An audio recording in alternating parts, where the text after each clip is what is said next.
Pecos County Memorial Hospital, PCMH, is an 84,908 square foot hospital building located in Fort Stockton, Texas. The building was designed by Reese Architects, who issued plans dated 4/9/1998. The competitive bid for construction was awarded to Templeton Construction, who began construction on the building in 1998 through 1999. For purposes of orientation, the front entrance of the building faces west. The architectural drawings prepared by Reese show how the walls of the building are constructed. Section 1, found on sheet 4.8, shows the exterior walls are framed with steel studs, which are clad on the exterior side with gypsum sheathing. The exterior veneer is either Portland cement stucco or limestone blocks. Detail 212 on sheet 4.15 shows the wall construction in greater detail. Here we see the drawings do not call for the exterior face of the gypsum sheathing to be covered with a moisture barrier. Detail 201 on sheet 4.15 of the Reese drawings show the components of the roof assembly. At the exposed surface, the roof is covered with standing seam steel panels under which asphalt bituminous felts are mopped onto a mineral fiber board. The mineral fiber board protects the underlying layer of rigid polystyrene insulation and keeps it from melting when the felts are adhered with hot asphalt. The rigid insulation rests on gypsum sheathing applied to the metal deck structure. The building lacks gutters. Water drains off the end of the steel roof panels onto a short, two-piece section of steel roofing panel along the upper part of the fascia, which acts as a drip edge. The lower portion of the fascia is typically stucco. Consequently, water frequently drains across the stucco at the fascia. PCMH is suing the contractor, Templeton Construction, because water enters the building during rainstorms. According to the pleadings, the suspected sources of the leaking are the roof and the walls. PCMH engaged Wisjeni Elsner Associates, Inc. to conduct an engineering investigation and test the walls and the roof to determine the source of the water intrusion. The engineering investigation by Wisjeni occurred the week of December 9, 2013, and consisted of water spray tests in accordance with ASTM E1105 without a pressure differential applied to the test site. Water spray was followed by selective demolition of the interior finishes and/or the exterior veneer and roofing. Investigation sites are shown on this diagram. The test sites addressed by Wisjeni are designated for purposes of this discussion as A through H. The roof construction at location A is on the north side of the building and was investigated on December 11, 2013. Initially, the vertical edge of the roof panel was lifted up off the drip edge. The investigation consisted of disassembly of the standing seam panel located near the eave of the building. The construction can be seen in the architectural detail. To lift the panel, it is necessary to disengage the end lap of the panel at the eave of the roof. First, the sheet metal that laps over the vertical rib of the standing seam, located on the fascia, was opened. Shown here is the drip edge after the laps were opened. Then, the roof panel could be lifted along the standing seam. The workers decided to leave the continuous metal drip edge in place. One can see the wood substructure in place, as well as the standing seam laps and the panel end disengaged and bent back. With the end of the roof panel exposed, the roof panel is disengaged along the standing seam. The panel can now be lifted to expose the roof structure below. One can see the clips that hold the male side of the panel's standing seam, located at approximately 5 feet on center. One can also see the substructure of the roof covered with asphalt-impregnated felts. The felts appear to be missing near the eave of the roof. The roof construction along the hip cap next to the northeast corner of the building was investigated on December 11, 2013. The flashing at the corner of the building was removed to release the upper length of hip cap. Notice the wood substrate shows no sign of deterioration due to water intrusion. The hip cap was removed. Although dirt had blown into the space beneath the hip cap, there does not appear to be any evidence of moisture intrusion. Removal of the hip cap allowed the workers to lift the edge of one of the roof panels. The clips that attach the roof panels to the roof structure are located at 5 feet on center. One can see that both screws are holding the clip in place.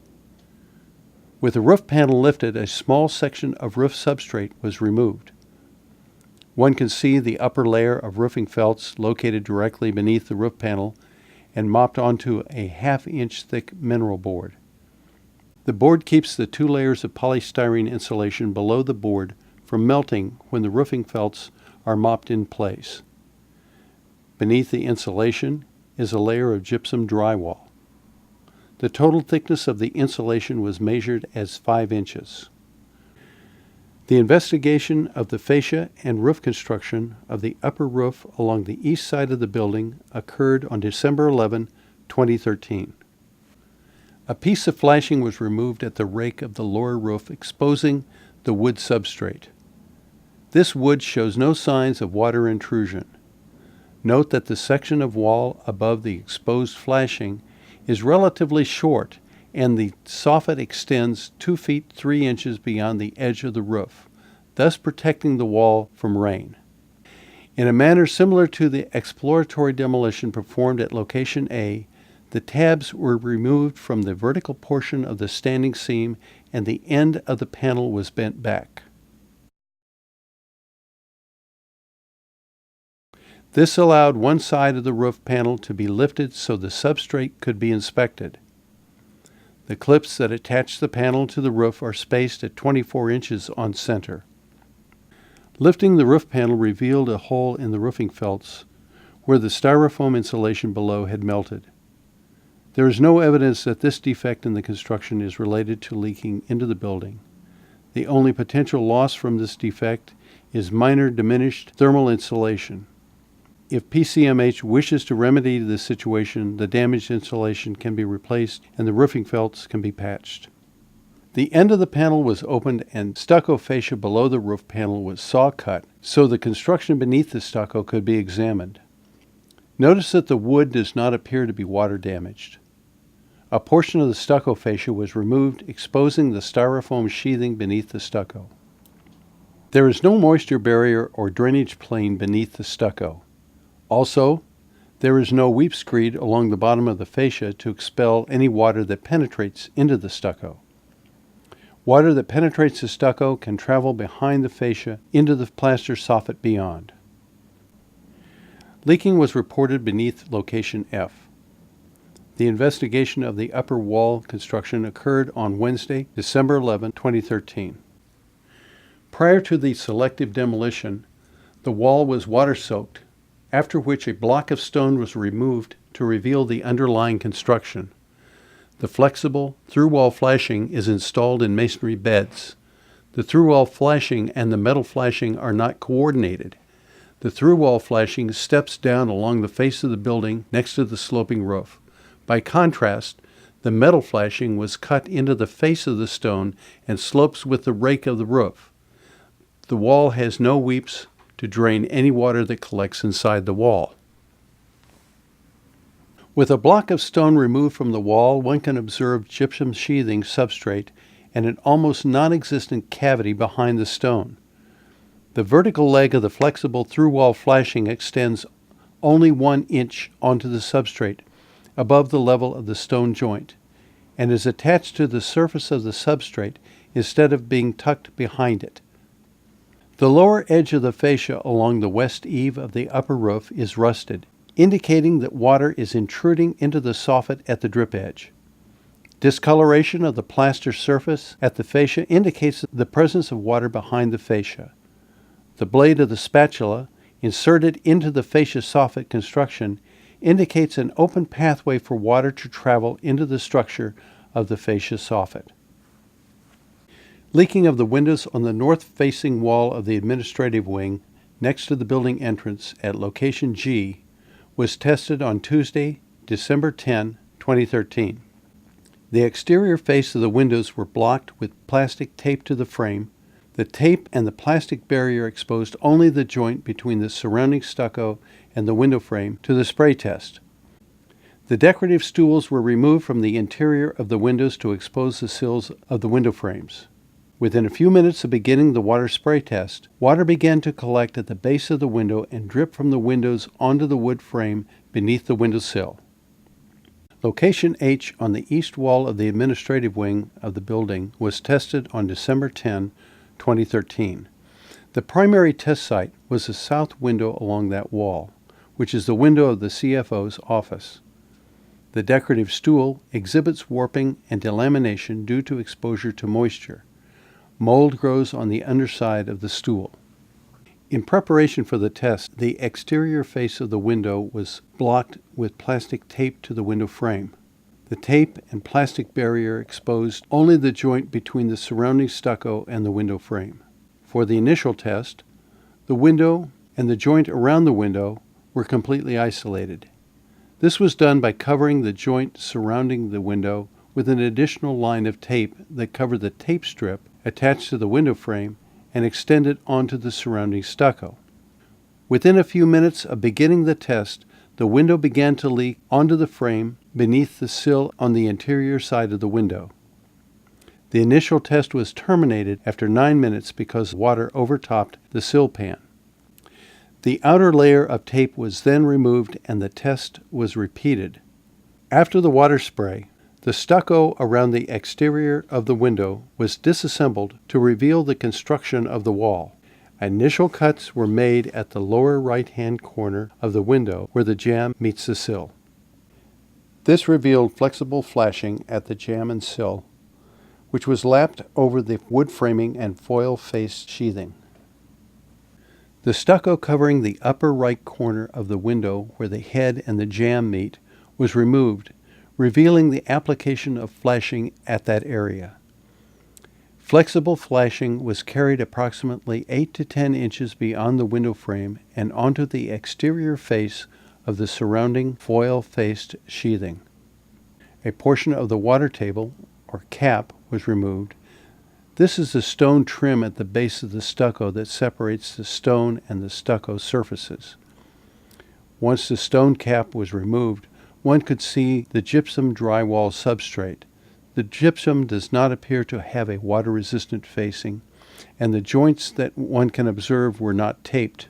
Water that penetrates the stucco can enter the wall through the untaped joints of the drywall. One can see water stains and observe mold growing on the surface of the drywall substrate. In addition to the absence of a moisture barrier and drainage plane, the brick ties were installed backwards. The small end of the tie should be in the tab that attaches the tie to the wall, and the wide end of the tie should be embedded in the mortar joint. The flexible base flashing at the base of the wall extends vertically approximately 4 inches up the face of the drywall substrate. There are no weeps built into the wall to drain water that collects on the base flashing. Base flashing located at the corner of the wall folds down in the space between the brick and the sheathing, creating a pocket that can trap water instead of draining water out of the wall. The roof was installed by Kent Elliott, Inc., using standing seam roofing panels manufactured by Centria. Centria, however, did not furnish the sheet metal trim and flashings associated with the roof construction. Nor did Centria train Kent Elliott, who installed the roof and sheet metal trim in a manner that does not comply with Centria's standard installation details. Following are examples of the defects in the installation found throughout the roof.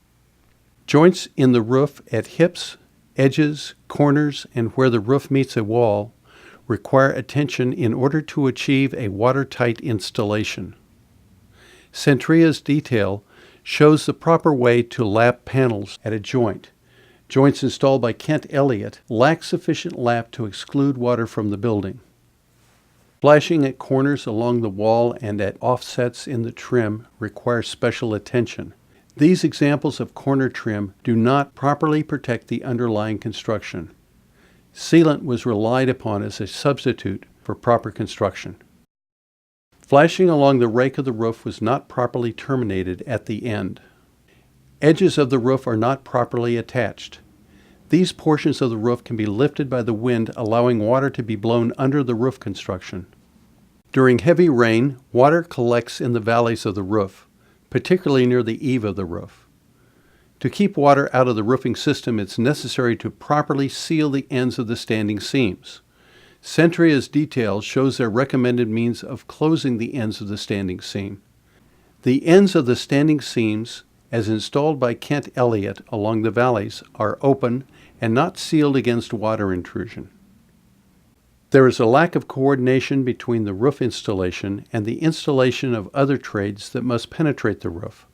For example, plumbing vents that penetrate the roof should be coordinated with the location of the standing seams. Centria's detail shows the vents located in the well of the panel and not intersecting the standing seam. As constructed, the plumbing vents penetrate the roof at the standing seams. Centria manufactures flashing for larger air intakes and exhaust vents that interrupt several of the standing seams. As constructed, the flashing for larger ventilators were not installed in accordance with Centria's recommendations. The flexible boots around the base of the plumbing vents are not properly sealed against the pipes. The absence of a gutter along the eave of the roof and absence of a weep along the bottom edge of the fascia allows water to penetrate the overhang and rust metal corner beads and expansion joints. After reviewing construction drawings, visiting the site on 2 occasions, and observing testing and selective demolition, I conclude that the walls and fascia, as designed by Reese, meet the letter of the 1994 Southern Standard Building Code, but the resulting construction does not keep water from intruding past the sheathing and does not expel water from behind the wall. Testing by Wisjeni Elsner established that the construction of the walls did not effectively keep water from intruding into the building. Centria provided the standing seam roof panels installed on the building and material to install the metal panels to the building, but did not provide any of the other sheet metal flashing and components associated with the roof system. Centria provided a 10-year warranty covering the water tightness of their side lap seams. Wisjeni Elsner did not test the roof side lap seams for leaks. Kent Elliott, the roof installer, installed the Centria standing seam metal panels, but did not use Centria products for the metal flashing or other roof construction associated with the standing seam roof. Kent Elliott did not coordinate the standing seam roof with the construction of other trades that penetrate the roof, such as plumbing vent stacks and mechanical ventilation ducts. Although the testing by Wisjeni Elsner did not show that the roof system leaked, the roof construction had defects related to improper installation. None of those roof defects can be attributed to the fabrication or quality of the panels provided by Centria.